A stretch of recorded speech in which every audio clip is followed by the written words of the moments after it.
Boa tarde a todos e a todas, senhor presidente, membros da mesa, colegas vereadores, ao público presente e para quem nos acompanha através da TV Câmara. Bom, eu tive a honra de receber em meu gabinete o João Gabriel do Marco Liduenha, acompanhado dos pais, a Renata e o Ricardo, buscando apoio e incentivo à prática do xadrez aqui na nossa cidade.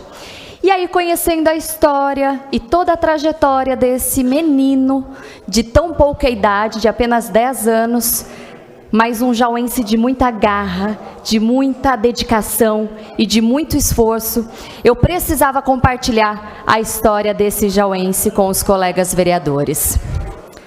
Tudo teve início em 7 de março de 2023, quando o João conquistou o primeiro lugar na categoria Sub-9 em um campeonato da Liga Jaú.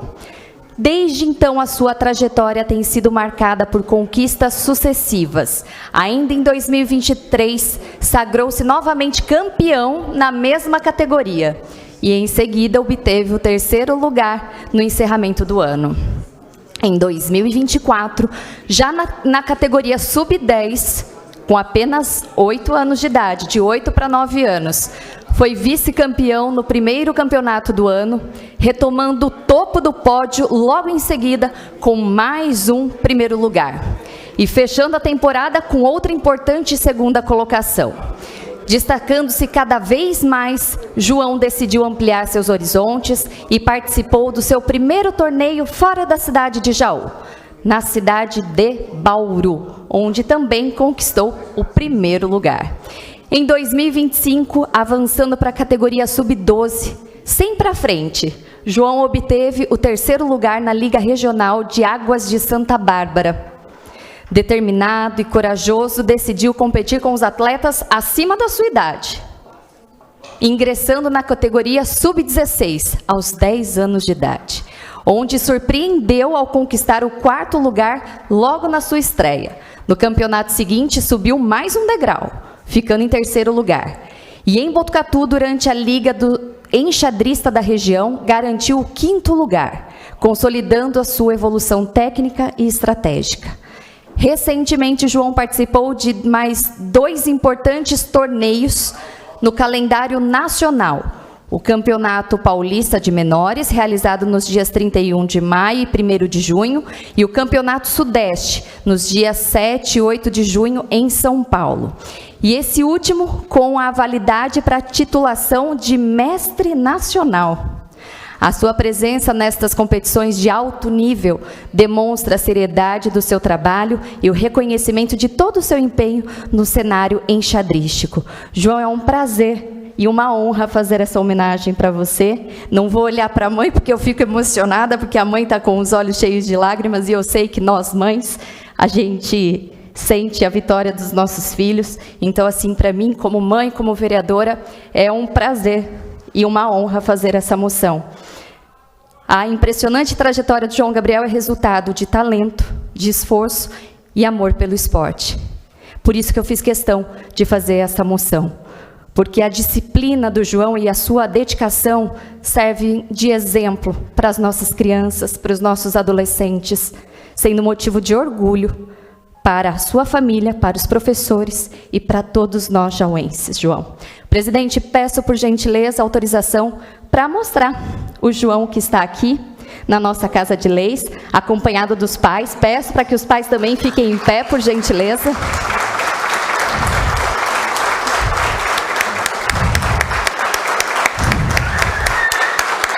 Parabéns, João. Desejo que a sua trajetória continue repleta de conquistas e realizações. Muito obrigada, senhor presidente. Boa tarde a todos e a todas novamente. Bom, para a sessão de hoje, protocolei uma indicação, 2 requerimentos, mas quero começar aqui a minha fala com um assunto que me causa muita preocupação, é um assunto extremamente sério que eu já tratei aqui nesta casa, que é com relação ao despejo de esgoto in natura no nosso Rio Jaú. Desde junho do ano passado, nós acompanhamos episódios de vazamento na estação elevatória número 6, a estação elevatória que fica no início da rua Quintino Bocaiúva, que resultaram denúncias no Ministério Público e autuações pela CETESB. foram exigidas medidas como instalação de geradores, bombas reservas e sistemas de monitoramento para evitar novos desastres ambientais. Por quê? O que foi constatado? Que toda vez que chove, extravasa esgoto vai para o Rio Jaú. Um cenário registrado várias vezes pelos moradores ali da região. Em março deste ano, o Ministério Público concedeu prazo para manifestação do município e da SAENGE, agência fiscalizadora, sobre a possibilidade de formalizar um TAC, termo de ajustamento de conduta, para resolver o caso. Em abril, o Ministério Público determinou que fossem oficiados o prefeito, SAENGE, sobre o interesse em firmar o TAC. Foi alertado que, se não houver solução administrativa, poderá ser ajuizada uma ação civil pública. Mas, nossa, Rafa, como você sabe disso tudo? Porque eu faço parte do processo como denunciante. Nós anexamos todas as imagens que nós recebemos no gabinete do extravasamento do esgoto no Rio Jaú. Por isso, eu fiz o requerimento questionando a concessionária, questionando o SAENGE sobre a transparência e a condução dos trabalhos. Porque se nem a prefeitura, se nem a concessionária assumirem a responsabilidade, a situação vai ficar muito delicada. Nós sabemos que o risco não desapareceu e nós não podemos aceitar que o jauense, que o contribuinte, que paga caro pelo serviço de água e esgoto da cidade, conviva com essas falhas operacionais. É esgoto no nosso Rio Jaú. Então, o requerimento ele vem cobrando transparência da SAENGE e da concessionária sobre as providências e prazos, porque o papel dessa casa é de fiscalizar e cobrar soluções reais. Agora, se não acontecer nenhum novo registro, pasmem, o processo poderá ser arquivado. Mas, enquanto eu estiver aqui, eu vou tratar da denúncia e vou cobrar fiscalização. Por falar em fiscalização e cuidado com a população, eu protocolei um requerimento à Santa Casa de Jaú para obter dados sobre o atendimento a pacientes com diabetes. Então, doença que atinge mais de 10% da população adulta brasileira, que quando não tratada de forma adequada na rede básica, na atenção primária, ela leva a complicações gravíssimas, como amputações, insuficiência renal. E o que eu quero saber é qual é o cenário local. Se existe o controle interno desses pacientes que dão entrada na Santa Casa, porque quando eles entram, dão entrada no hospital, na Santa Casa, é porque a doença já está num grau mais elevado. Então, a falta de dados estruturados, eles comprometem o planejamento e a saúde pública, e nós não podemos permitir isso. Então, se até mesmo a Santa Casa repassa ao município essas informações e como o município tem trabalhado nisso. Além disso, apresentei uma indicação ao Executivo para que a Secretaria de Mobilidade Urbana amplie o cronograma de Programa Municipal de Recapeamento Asfáltico. Eu passei por diversos bairros da cidade nos últimos dias. E o asfalto está deteriorado, gerando insegurança, o trânsito complicado, a reclamação é geral dos moradores. A gente teve um avanço no Nova Jaú, mas a gente precisa estender essas melhorias para as outras regiões. O colega vereador fez um requerimento sobre carros abandonados, me interessa muito a resposta, porque eu venho monitorando 10 pontos da cidade com carros abandonados em via pública. E nós temos lei nesta cidade que deve fiscalizar e punir e retirar esses carros que estão abandonados em via pública. Bom, e tem também a indicação do colega vereador sobre a nota da Secretaria de Comunicação com a Secretaria do Meio Ambiente com relação à coleta de lixo na cidade, extremamente importante, porque quando a prefeitura se cala, isso se torna ainda mais preocupante. A população merece saber o que está acontecendo. A população deve ter a comunicação clara da Prefeitura de Jaú. Bom, é isso, do demais, volto na palavra livre. Senhor presidente, colegas vereadores, vereadora, bom, não tem como começar a fala aqui sem demonstrar a minha indignação em adiar a votação de um projeto tão importante e que só vem para ajudar a nossa cidade. Nós estamos falando de uma proposta que tem um princípio que vem como suporte, fortalecer o terceiro setor, que apoia as entidades, projetos, trabalhos, enfim, aqui do nosso município, que cuidam das pessoas, que fazem o poder público, que fazem o que muitas vezes o poder público não consegue fazer. Aí vejam só a ironia. A Frente Parlamentar de Apoio ao Terceiro Setor é uma bandeira que eu defendi, que defendo, que nós criamos com o apoio desta casa e que tem já marcada a primeira reunião. Agora, para o dia 29 de julho, a primeira reunião do Terceiro Setor, com todas as entidades do município e estendo convite aos colegas vereadores. Com todas as entidades, para que a gente possa discutir as pautas, as demandas, as necessidades. E aí, justamente na semana que a gente começa esse trabalho, aí vem a possibilidade de se adiar, tirar o projeto, talvez por falta de posicionamento firme, de honrar a assinatura que deu ali, no requerimento, no projeto. Eu confesso que eu nunca imaginei que nessa Casa do Povo eu iria presenciar vereador assinar um projeto e, de repente, na hora da votação, votar contra si mesmo. Eu confesso que eu nunca imaginei que eu fosse presenciar isso. Espero que, com esse projeto para as próximas sessões, realmente os vereadores façam análise e, enfim, entendam de fato e deem seu voto positivo para esse projeto que é extremamente importante. Porque o que a gente precisa é de coerência, é de compromisso com quem nos colocou aqui. Bom, vamos lá. Quero falar de um assunto extremamente importante e que com um avanço importante. Porque a gente fala dos problemas, mas a gente também tem que falar quando a coisa anda. Sabe a lista de medicamentos que eu venho acompanhando algumas sessões? Tinha 50 medicamentos em falta, depois foi para 66 medicamentos. Depois de muito trabalho, de muita cobrança, de fiscalização, de diálogo com quem realmente quer resolver, a gente conseguiu reduzir a lista para 42 medicamentos. É o suficiente? Não, ainda não. A gente precisa reduzir ainda mais essa lista. Mas assim, bater no peito é subir na tribuna e lutar pela causa.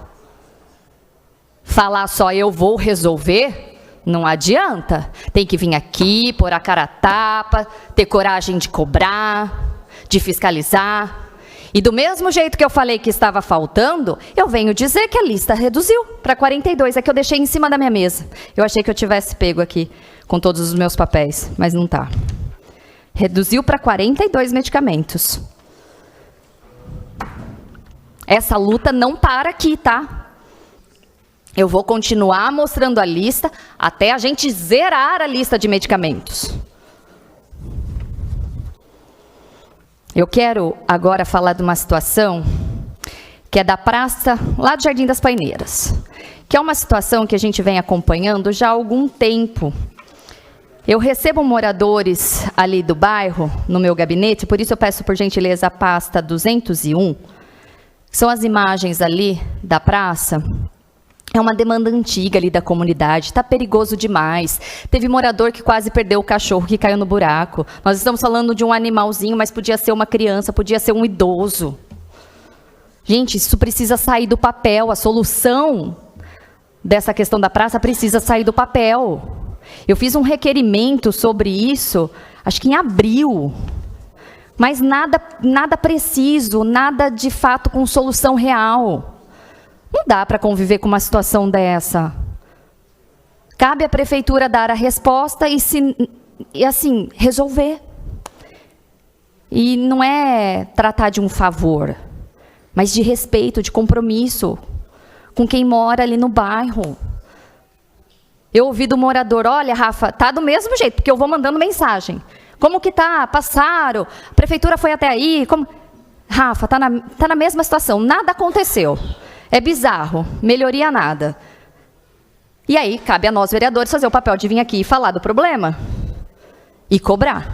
E cobrar, e cobrar, e continuar cobrando. Gostem ou não. Vamos atualizar a questão do Fundo Municipal do Idoso que eu trouxe semana passada. Recebi a informação que o Ministério Público do Estado de São Paulo, por meio da Procuradoria de Justiça de Jaú, emitiu uma recomendação ao município sobre o Fundo Municipal do Idoso. O saldo hoje, colegas vereadores, ultrapassa 7,5 milhões de reais.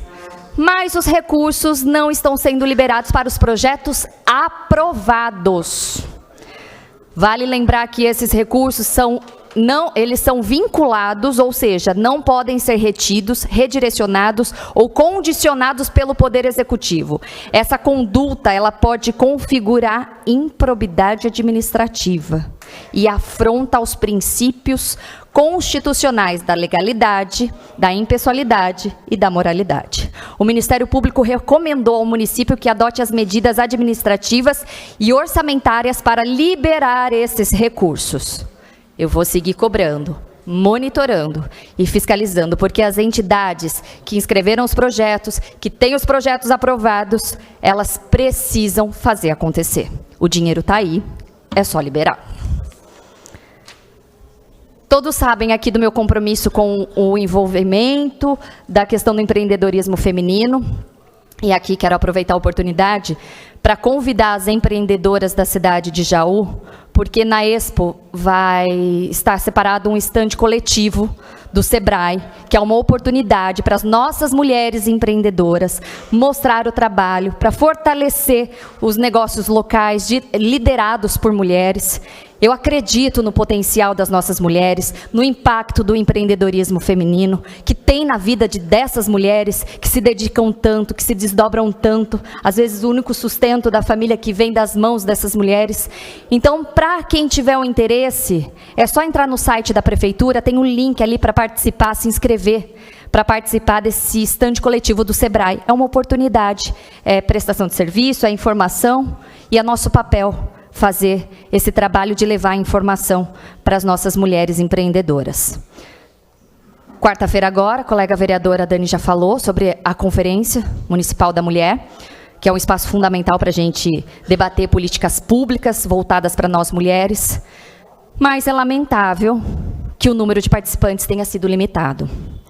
Mais vozes precisam ser ouvidas. E aqui eu faço um apelo, reforço já o apelo feito pela colega vereadora, para que o município, para que a Secretaria de Políticas Públicas para as Mulheres amplie essa participação e divulgue se haverá a ampliação do número de participantes nessa conferência. A gente precisa debater sobre o assunto e quanto mais mulheres, melhor, porque a gente precisa de espaço de fato democrático. Estive na última semana na comemoração dos 30 anos da CDL, a Câmara de Dirigentes Lojistas. Parabenizo a todos os envolvidos que contribuem para o comércio e desenvolvimento da nossa cidade. Não tem como falar de CDL sem mencionar Alexandre Ivan dos Santos, que foi homenageado. E foi uma noite de muito reconhecimento, de muito trabalho, e eu tive o prazer de estar presente.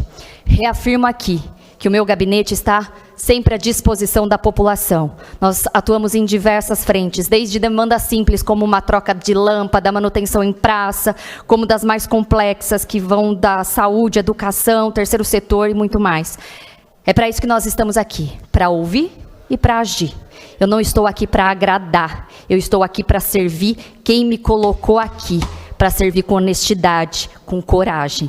Enquanto eu puder deitar a minha cabeça no travesseiro, tranquila, e dormir, eu tenho a certeza de que eu estou fazendo o trabalho certo e ninguém vai parar esse meu trabalho. Sigo assim, com essa essência, até o final do meu mandato. É isso, do demais, uma excelente semana a todos.